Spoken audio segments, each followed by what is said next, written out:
Hello everyone, welcome to the podcast for National Safeguarding Adults Awareness Week.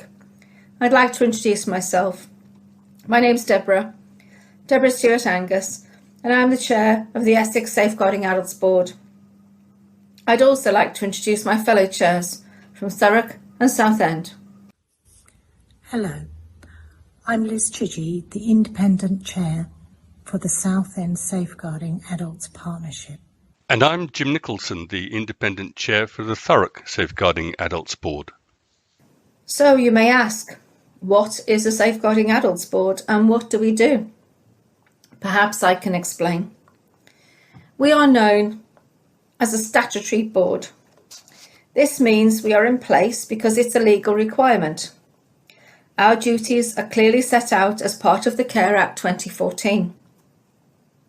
This means, for example, we must set out a clear delivery strategy for adult safeguarding for those people with care and support needs who may potentially be at risk of abuse and/or neglect.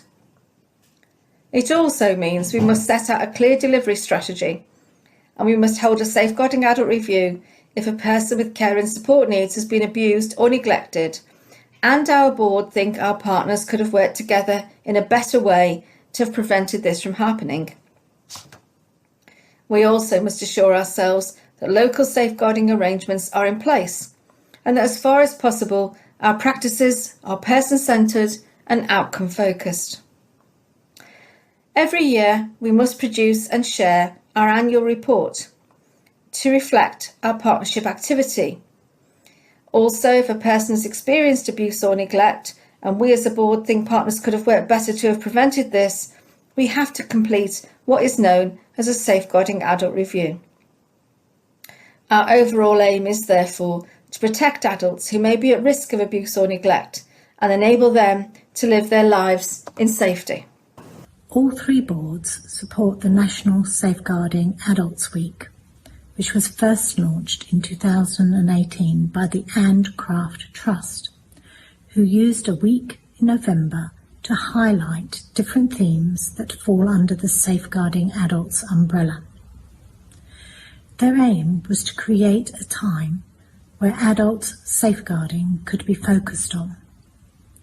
Last year, the Southend, Essex and Thurrock Safeguarding Adults Boards led a local campaign looking at different types of abuse every day over the 7 days.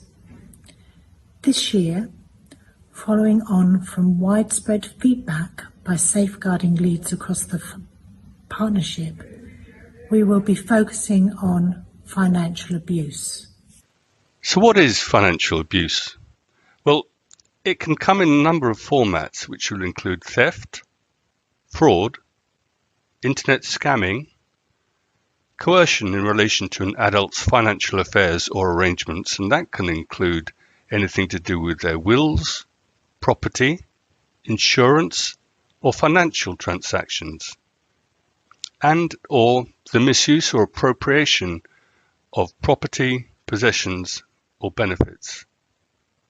So how do you know if somebody is suffering potentially from financial abuse?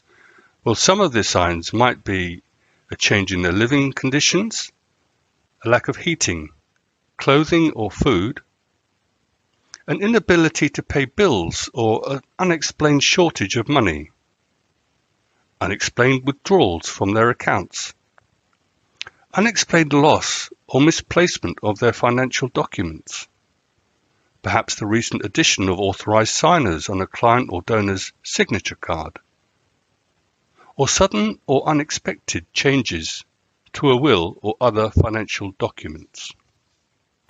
Over the course of the week, we have 3 financial abuse webinars, and we're inviting people who work with adults at risk to attend. Each webinar focuses on a different element of financial abuse, and we have a great variety of speakers. So let's hope this presents as a real learning opportunity. Starting us off on Tuesday the 17th, we look into doorstep crime and hear from Essex County Council Trading Standards colleagues. This is followed on Wednesday the 18th, where we welcome contributions from the police, social care and health. So we learn about the safeguarding responses to financial abuse from Essex Police, Essex Social Care and Brentwood CCG partners.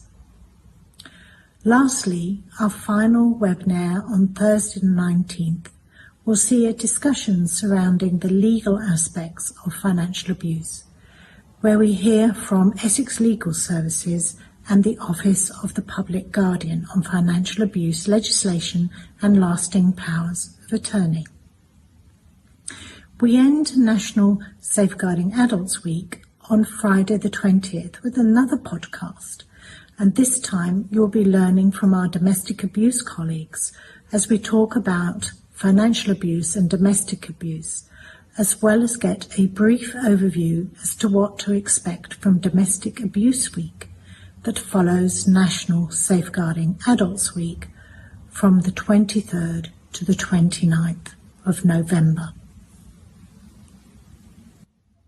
But before we finish today's podcast, we'd like to let you know that you can support the campaign by checking out our social media accounts throughout the course of the week, where you can find out more information and share our posts to raise awareness of financial abuse to the public. All our links and details can be found on the Essex Safeguarding Adult Board's National Safeguarding Adults Week 2020 webpage, and you can find that on www.essexsab.org.uk. If you know anyone who may be experiencing any kind of abuse and or neglect, please can you take this well-meant opportunity to report your concerns. If the person lives in Essex, please contact 0345 603 7630. If the person lives in Southend, please call 01702 215 008. And if the person lives in Thurrock, please call 01375 511 000. Can I thank you for taking the time to listen to us today?